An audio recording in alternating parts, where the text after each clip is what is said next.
Yeah, you guessed it. It's another uh, blackout video, which means the sun isn't up yet, but I am videoing it because I don't know how to do audio and get it up to my website. So here we are in the dark together.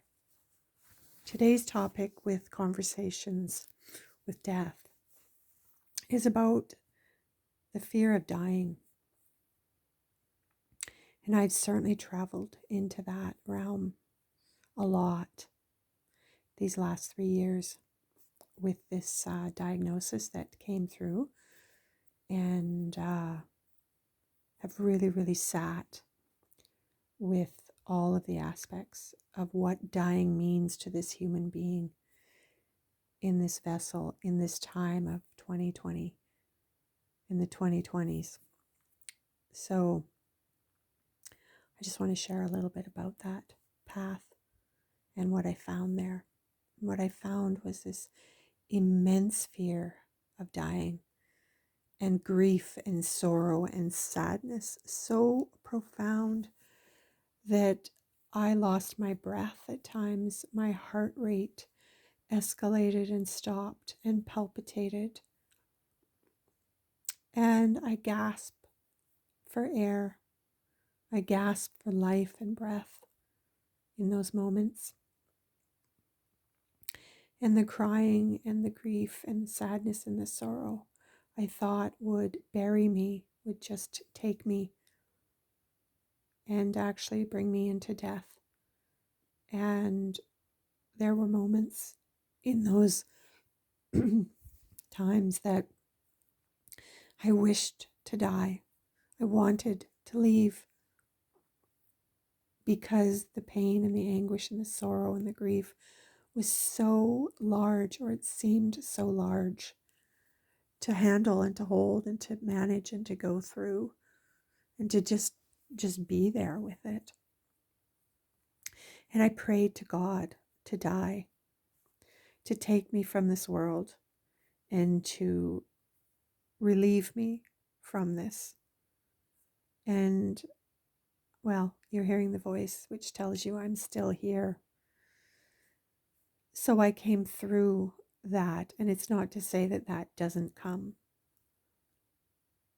and doesn't visit and doesn't bring me to that place anymore. But it is to say that I did live through it, and I am here, and I have learned how to sit with it and be with it and hold it and just allow it to be there, because I think there's a grave error that has been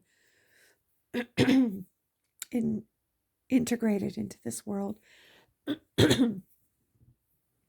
Sorry, it's my frog in my throat morning.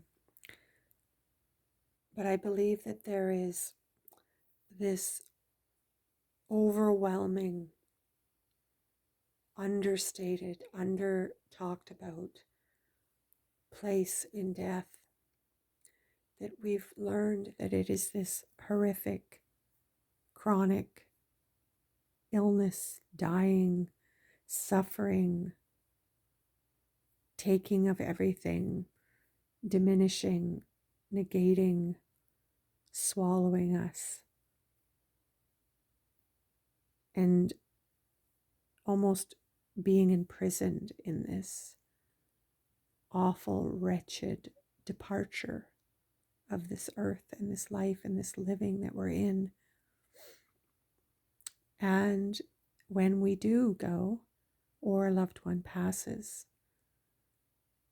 the immense grief, I believe, is from the missing of that person as we've known them and seen them and been with them and enjoyed of them, and that there is no longer that option available to the one that survived that one to experience that human being in the flesh again. So I do believe that that exists and that is there. But I also believe there's another story and another part to this, and that is that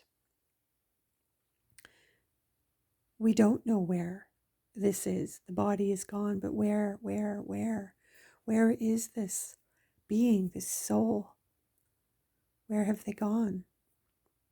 Will I ever see them again? Will I ever experience them again? And I believe the answer is yes.